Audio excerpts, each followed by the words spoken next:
はようございます。たかしです。本日は7月15日土曜日、週末ですので、来週17日からのポンド円の相場の見通しをしていきましょう。最初にお知らせです。しばらく休止してました FX テキストの販売を再開しました。7月いっぱいは1割引きで販売します。また8月から値上げをしますので、購入は今が断然お得です。詳細は概要欄をご覧ください。それではポンド円の日足からですね。現在日足にはこのオレンジのトレンドラインを引いております。昨日その前とかけてこのトレンドライン付近での反発となってきております。ちょうど現在は GMMA の青帯とも接触するところ、そしてストキャスティクスもゴールデンクロスというところで、ここからは一旦の上昇を見ておきたいですね。そしてこの上昇がまずは直近の高値184円付近を抜けられるかどうかというところに注目です。現在は月足のレジスタンスライン、この 50% というこの点線ですね、グレーの点線、これがフィボナッチリトレースメントの 50% のラインになります。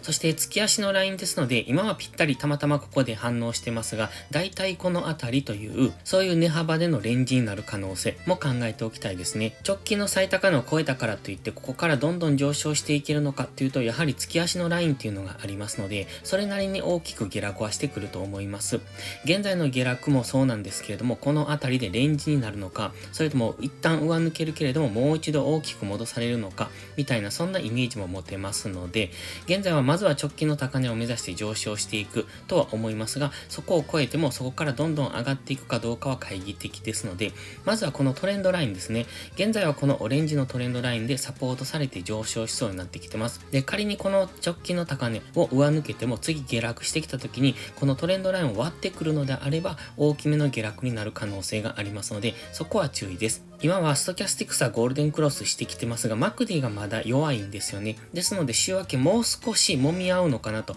このあたりですね。金曜とか木曜のこのあたりで揉み合って、そこからのもう一度上昇みたいな、そんなことを考えておいてもいいかもしれません。このままスルスルともちろん上昇する可能性もありますが、金曜日のローソク足を見ていると、かなり売り圧力も強かったっていうのがわかりますよね。長い下髭を出しているということは、一度下攻めをしてからの上昇になってきていますので、やはり比較的売り圧力も入ってきている。しかも上髭も出してますので、週明け一度下押しするのを待ってからの次の上昇みたいなのをイメージしておくといいかもしれません。では4時間足です。金曜日の上昇で直近の戻り高値っていうのをわずかに超えてきましたので、1時間足の目線が上に変わってます。現在は4時間足、1時間足ともに目線は上。4時間足の目線切り替えポイントはこのオレンジのライン、そして1時間足の目線切り替えポイントはこの紫のラインと考えてますので、もし週明け深めに押しを作ったとしても、このあたり 180.2 付近のところでは再び反発に変わっていくのかなとイメージしております。現在4時間足のストキャスティクスは高値圏にありますので、ここから買っていくのは優位性がありませんので、一度ストキャスティクスの過熱感を解消するのを待ちたいところ、理想を言えば4時間足のストキャスティクスが安値圏まで入ってくるのが理想ですが、もし強いトレンドで上昇していくのであれば、このまま高値圏に張り付く可能性もありますので、その場合は1時間足ぐらいで見ておくのがいいかもしれません。現在は GMMA の青帯をわずかに上抜けたところですので、このままもう一段上昇して明確に上抜けてきたら、次は GMMA にサポートされて上昇するような動きをイメージするんですが、現在地付近で揉み合うようですと GMMA が横ばいになってきますので、その場合はここでのレンジみたいな動きになるかもしれません。先ほど日足のマクディがもうちょっと弱いと言いましたけれども、ですのでもう少し上値は重いのかなと。このあたりでのレンジになるのか、深めの押しをつけてからの上昇になるのかっていうところを見ておきたいですね。週明け何かのきっかけで強く上昇するようなことがあれば、次は GMMA の青帯でサポートされるのを待って、そこからの上昇の流れっていうのを考えておくといいと思います。では1時間足です。4時間足では GMMA の青帯を上抜けたところで、まだ下落トレンドの途中ではあったんですが、1時間足では直近の戻り高値、このあたりですね。ここを金曜日に上抜けてきました。これで今上昇トレンドに入ってきたところなんですね。安値を切り上げ、高値を更新しておりますので、まずは週明け一旦の押しを待つ。そして GMMA 付近、それがこの日足のトレンドラインですね。このあたりで押しをつけてからの上昇っていうところを見ておくといいですね。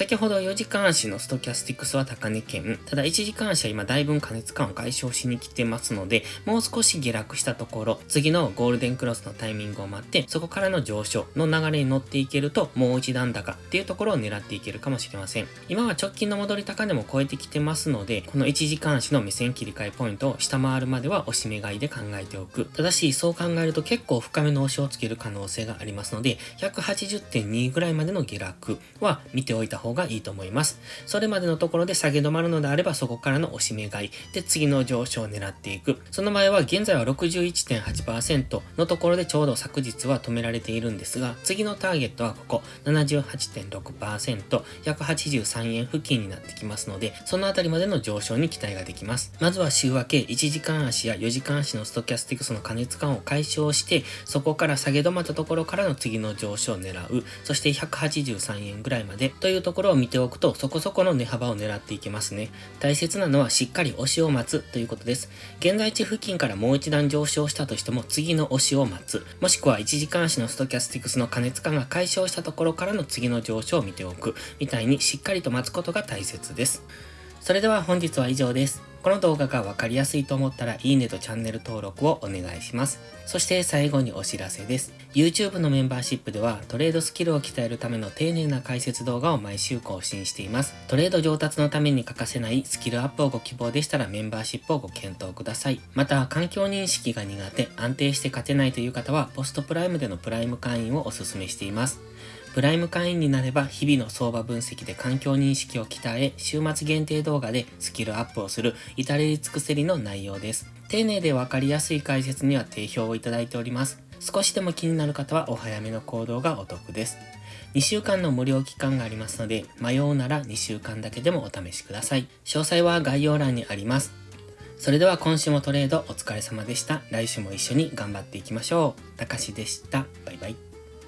インジケーターの使い方解説ブログを書きました。GMMA、ストキャスティクス、MACD の使い方について詳しく書いてます。まずは一度目を通してみてください。きっとスキルアップのお役に立てると思います。インジケーターは何気なく表示させるのではなく、理解して使いこなすことが大切です。また、インジケーターを使ったエントリー手法のテキスト販売を始めました。こちらは初心者から中級者向けですが、初心者の方向けの初級編もご用意しています。勝つための聖杯なんてありません。だからこそ地味にコツコツとスキルを積み上げていくものです。このテキストはそんな方のお力になれると信じています。せっかく FX を始めたのですから、明るい未来を夢見て頑張りましょう。